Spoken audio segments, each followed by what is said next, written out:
సాక్షిలో రకరకాల కథనాలు వేస్తున్నారు. సాక్షి చైర్మన్ భారతి గారికి నాకు విన్నపం, మీ దగ్గర ఆధారాలు ఉంటే అవి దయచేసి ఇన్వెస్టిగేషన్కి ఏజెన్సీకి పోలీసులకి అప్పగించండి. మీకోసం అంత కష్టపడిన మనిషి మీద అంత దారుణంగా హత్య చేస్తే ఆ హత్య వెనుక ఉండే కుట్రకోణాలన్నీ బయటకు తీయాల్సిన బాధ్యత మీకు లేదా? ఇంకా ఎక్కువ ఉండాలి. ఆయన చనిపోయాక ఒక్కసారైనా ఆయన జయంతికి కానీ ఆయన వర్ధంతికి కానీ ఆయన సమాధుల దగ్గరకు వచ్చారా? అన్నం పెట్టిన చేతిని నరకడమే కాకుండా ఆ నైరాయి ఆయన కుటుంబ సభ్యుల మీదకి నెట్టడం, ఆ కుటుంబాన్ని అడుగడుగునా వేధించడం, వారి వ్యక్తిగత మీద బురద చల్లడం మనం చూస్తున్నాం.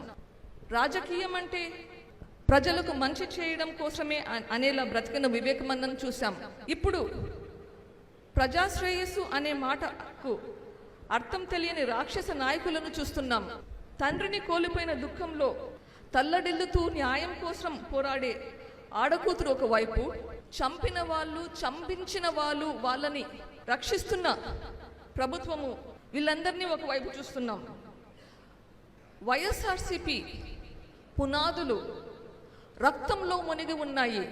వివేకానంద రెడ్డి గారి రక్తం, కోడికత్తి శ్రీను గారి రక్తం, వైఎస్ఆర్సీపీ ఎంపీలకు ఎమ్మెల్యేలకు నాయకులకు మీకందరికీ ఒక సలహా, మీ భవిష్యత్తు కోసం ఈ గవర్నమెంట్ నుంచి బయటికి రండి.